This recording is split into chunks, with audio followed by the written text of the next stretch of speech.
Welcome back for another episode of Branching Out with Sierra. In today's episode, I am solo and I'm going to be talking about a topic that has come up for me a couple of times this week. I've been trying to speak recently about topics that are coming up in my life, and I was told that I shouldn't podcast angry a couple of weeks ago based on one of my topics. Apparently, you could sense the passion coming through. I swear it's not anger. It's genuine excitement for sharing the things that are happening in my life. That one's for you, Robert. So this week's topic is actually based off of a call that I had this morning. And I have found a pattern over and over again with my clients. And it comes back to my clients feeling as if they are not the only one experiencing something, how important that is. They can't be the only one experiencing it. The moment that they feel that someone else might be going through or has gone through what they are doing right now, then they feel so much better about the situation, so much better about the possibility of getting to the other side of this, having strategies in my back pocket. So today's episode is called You're Not Alone, The Power of Shared Leadership Struggles. So one of the most common things I hear from my clients is relief, that moment, that sigh when they realize I'm not the only one facing this particular challenge. And that happened this morning. I told one of my clients, the majority of my clients right now are going through this same exact situation as you and are trying to figure out how to approach it, how to make sure that your culture that you've created and you've spent so much time on remains intact despite the challenges that are popping up and the changes that need to take place. And this individual immediately thanked me and said, "Oh my gosh, thank you for telling me that I'm not the only one going through this. I had no idea. I had no idea others were experiencing it, and you automatically feel isolated." So leaders can sometimes feel like it's a very lonely job, especially when people are coming to you for all the answers all the time, and it seems like you're expected to have all the answers, and sometimes you just don't have it all figured out. Actually, the majority of the time, we don't have it all figured out. So I feel like what I've noticed is that leaders have this very protective instinct where they feel like they need to shield their teams from stress, from things that are occurring on the business side, which means that a lot of challenges that they're facing, they might hold back and not share with the team. So maybe there are financial struggles going on in the business. They don't want to say anything to the team. They don't want the team to feel like there's a chance that they might lose someone. They don't want the team to feel like the business is going downhill and that they need to be looking for other options. They want people to feel safe and comfortable and it's a successful business and we're continuing to grow. And so the financial security has to be there. So I understand wanting to protect, for example, in this one, protect your team from that information, but you hold on to those challenges, you hold them privately, and it just continues to weigh on you. And when you are a leader, and depending on what level of leadership you find yourself in, sometimes it just feels like there are fewer spaces that you're comfortable sharing the struggles that you're facing. I have found a lot of support in my entrepreneurially group. So we meet once a month and it is considered an accountability session. And it is wonderful to be in a room and know that everything's going to be held in confidence and we are able to share out like the business highs and the business lows, the personal highs and the personal lows. And really every single time we share them, somebody else in the room is like, "Oh my gosh, I've experienced that before. Either I'm experiencing it now or I have in the past." And it's so helpful for people to be able to speak as to how they navigated that challenge and what did they try and what was the outcome. And know that that information is all also held in confidence and you don't have to worry about, getting out into the community that you're dealing with what you're dealing with at that time. So though there are so few spaces for folks to be able to share these in. You can create your own spaces, and I'll talk about that in a few minutes. And then I feel like another one of the challenges that comes along with this is that pressure to feel like you have a solution to every problem. And so when there is a time of uncertainty or there's big change happening and people are coming to you about that, it can be very difficult to admit that you're uncertain about the future of the business or the future given a specific situation. So again, I feel like there's just so many different pressures that ends up, especially with the clients that I'm used to speaking with, placing them in a situation where they feel like they don't have anyone to talk to about things. And so, they pour into me as their coach, and we try to work through it and figure out how they should approach it. But I will tell you, many of the times we end up getting to a place where they actually want to go to someone in their organization and be more transparent about a challenge they're facing. And it really does help. What are some of those common challenges that I'm talking about that people are facing? There are some very common ones. And it's funny because I just noticed a pattern. I feel like everything goes through phases. Recently, delegation. Time after time after time, it comes up. No matter if it's a new client and I'm having a conversation for the first time with them, or it's someone that I've been working with for a couple of years, delegation has come to the surface for many of my clients recently. And when I say, it's coming up, I'm saying they feel like they have too much on their plates, but they're either afraid to pass something on to someone else because they don't feel like they can trust that someone else is going to do it to the level they would have, or they feel like it would take too much time in order to properly train someone to do it. There are tons of reasons why we struggle with delegation, but that seems to be a common theme amongst my clients right now. And there are great tools and strategies to help with that. So admitting that you have difficulty with delegating is a great first step. And if you have someone in your circle that you're comfortable talking to about that, I know that it will be helpful to kind of talk through, well, what can we do about that?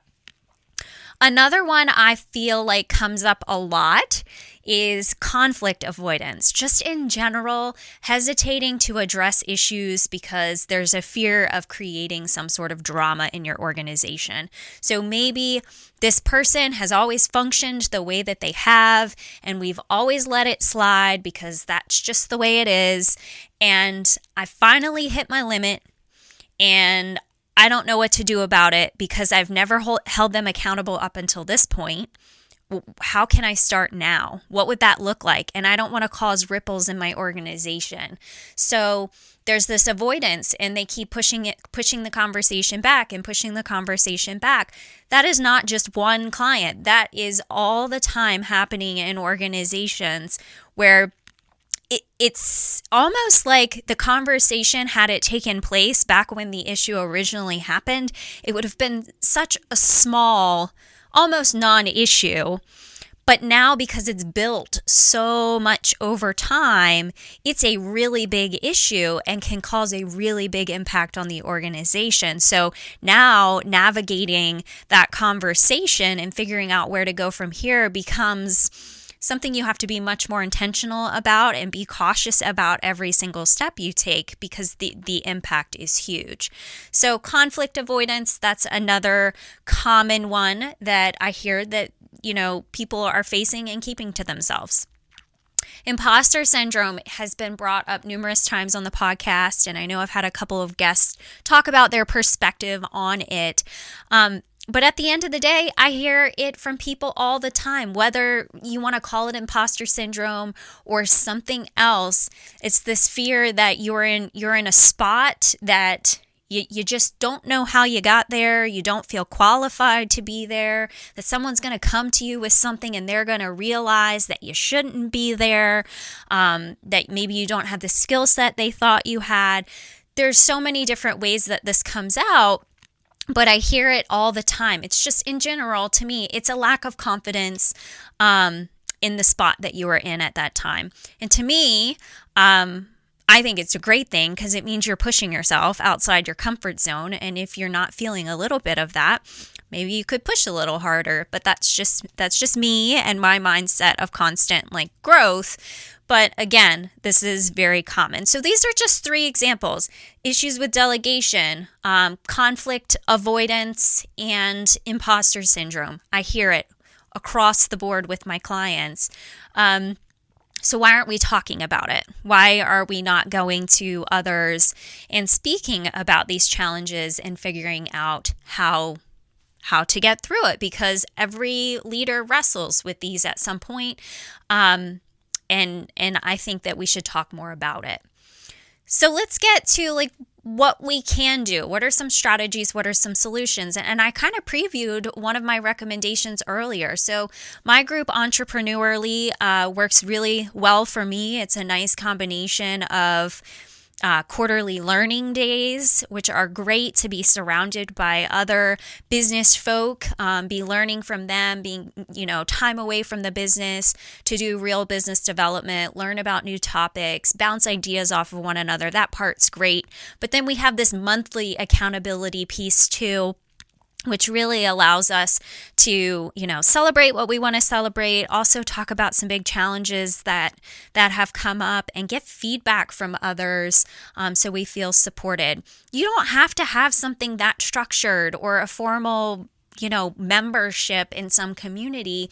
You can create your own small group of maybe it's a leader in a similar role. Maybe it's a leader in a similar industry. It's totally up to you what kind of support you're looking for. Sometimes people love to hear from folks outside of their industry for a totally different perspective. And sometimes people want to surround themselves with folks that really understand and get what they're going through in that specific industry. So it's just really up to you. You can go to retreats and conferences and, round tables, mastermind groups. It doesn't matter. But kind of immersing yourself into professional development opportunities, you are always going to be meeting people that, if you ask them, what challenges are you facing in your business right now? I bet something that they say is either something that you are experiencing now or have experienced in the past. So to me, it's a great opportunity to be a part of these micro communities that you can build out. And, I love accountability. You can always schedule check-ins and hold each other to having that difficult conversation, for example. Sometimes that's the hardest part is what you need to do, but you're choosing not to do it because it's the hard thing. But once you commit to doing it in that small group, you want to be able to come back and report that you had that difficult conversation you've been avoiding for so long. And my goodness, did it feel good to finally get it off your chest. Or that, big project that you've been hanging on to for so long and you wanted help, but you were afraid to ask other people to get involved.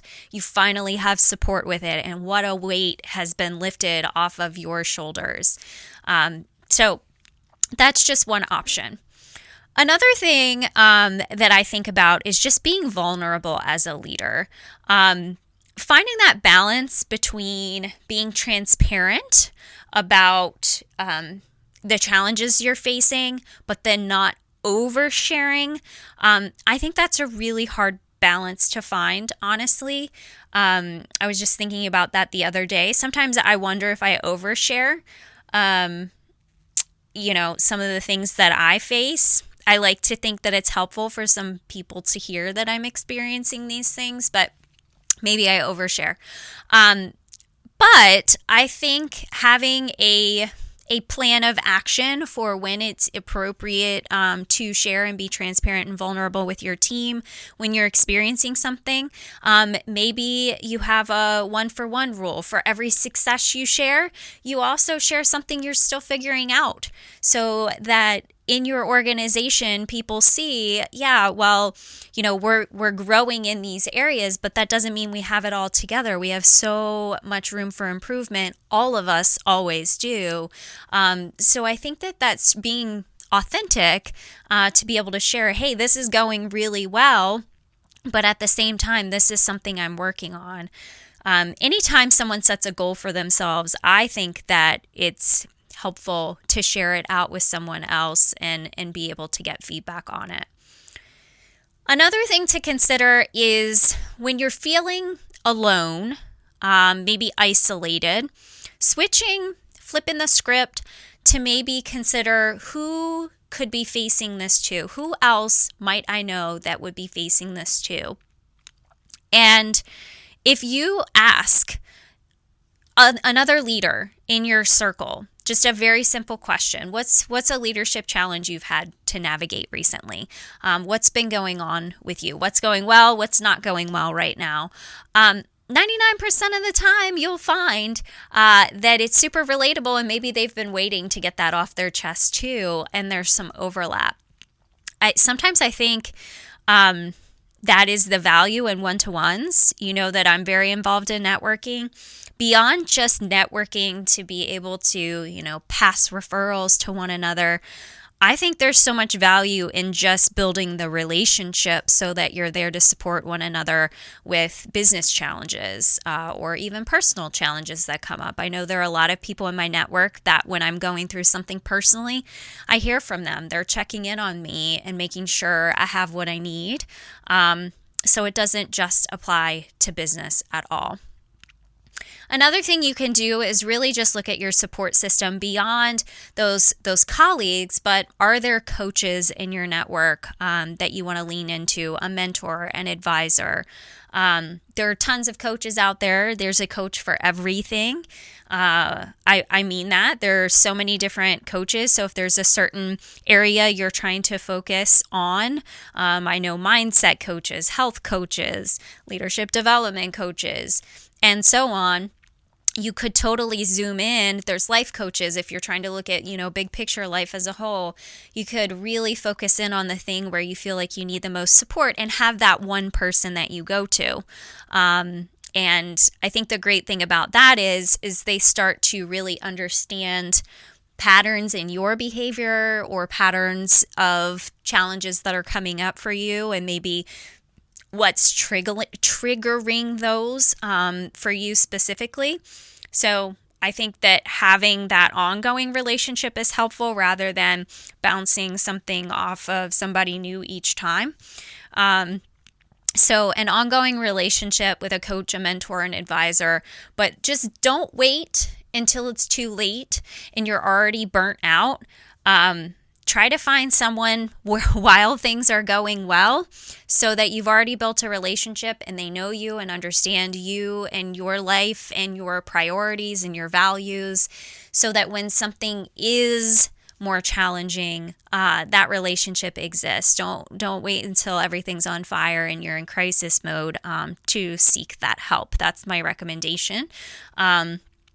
It's kind of like on the personal side, like a therapist. It's so much better to find a therapist that goes through life with you rather than waiting until there's a major issue in your life and now you go and see someone. I definitely say that from experience. I'm pretty sure I have been going to some sort of counseling or therapy since I graduated from high school. So, they travel with you over the years. So I think being vulnerable and really reaching out to other people is important as a leader, and not feeling like you have to be isolated. I don't think it's a sign of weakness to reach out for support.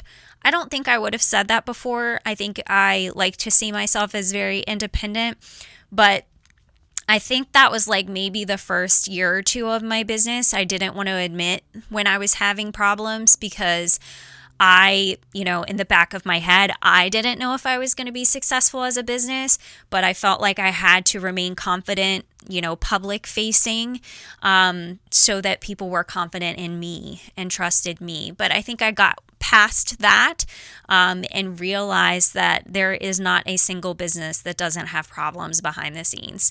I know that it doesn't exist. So remember, vulnerability isn't a sign of weakness. It can definitely be a strength.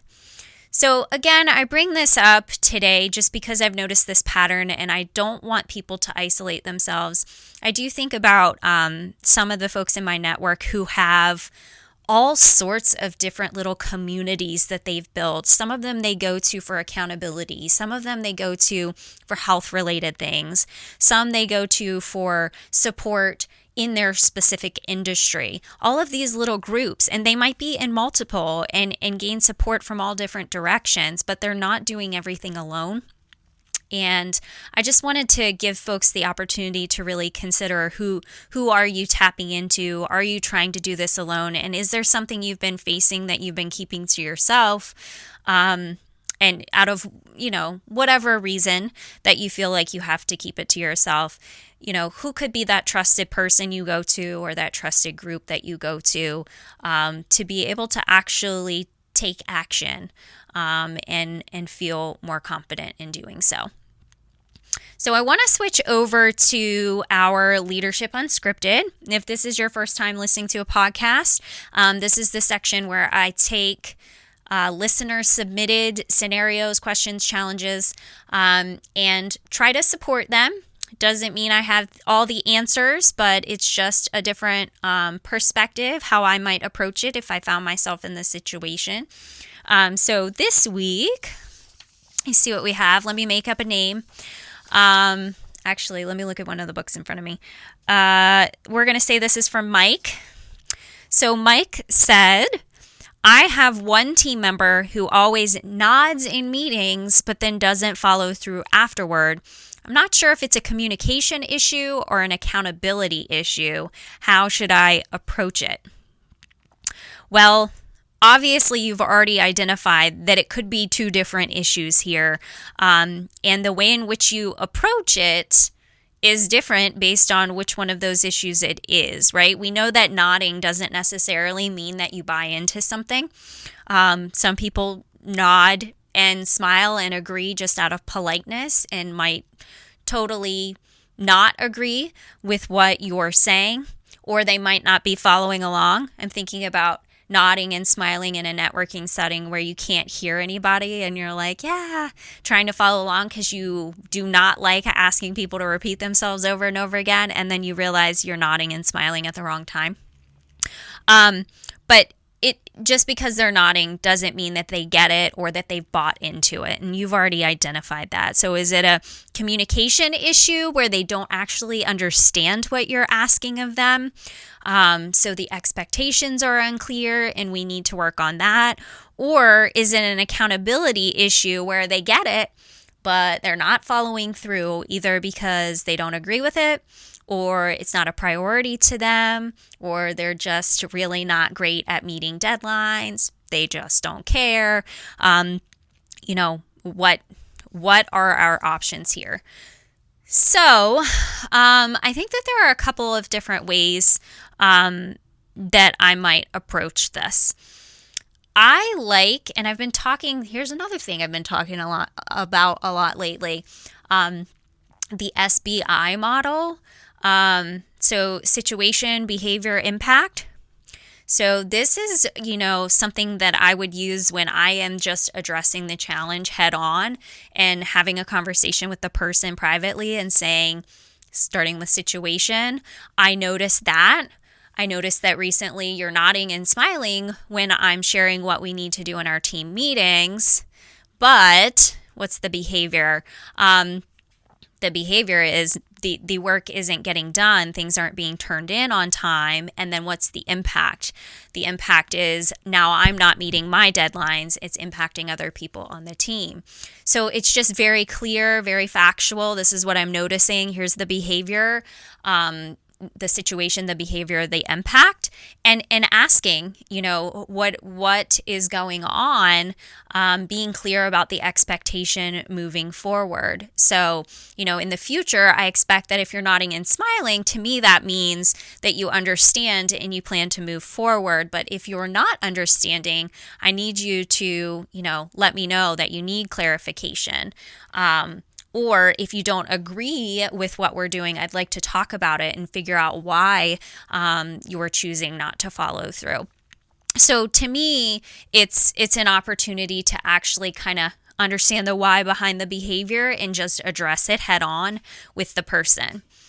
If you're not ready to address it head on with the person, I feel like in the team setting, I don't know, maybe you could already be doing this, but when people are being assigned things within the meeting, is there any sort of documentation of here's the thing, here's who's assigned to it, and here's the deadline, so that there is a tracker to refer back to, and then asking a final question, here's our list of tasks, people, and deadlines. Does anybody have any concerns about being able to meet these expectations by this deadline, and give that opportunity, but doing it in a team setting and seeing if anything comes up then.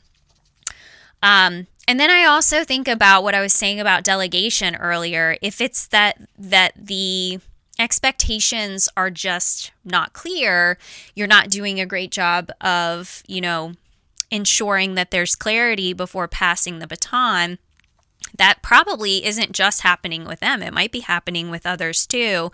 And you can tighten it up a little bit on the way that you are passing the baton on tasks and the amount of information you provide. So that to me is an opportunity for you to slow down and really look at what tools do they need to be successful, creating a clear plan for delegation, and maybe ensuring that, if someone is unclear, that they have the opportunity to share that in the meeting setting, but also afterward. So, here is what everybody's being asked to do. I'm just going to pick a random name. Okay, Pam, can you explain to me your understanding of what you're supposed to do and by when? There you go. That's an instantaneous clarification. You'll know whether or not what she just said was what you actually meant, and maybe you see the disconnect in that moment. Or it's after the fact and you're following up and saying, for the individuals that aren't following through, hey, just want to make sure you fully understand what we talked about today. Can you explain to me your interpretation of what's supposed to happen? So you have options to address it head on. You have options, of course, to address it in the team setting without singling someone out and just kind of feeling out the situation and seeing what might be happening.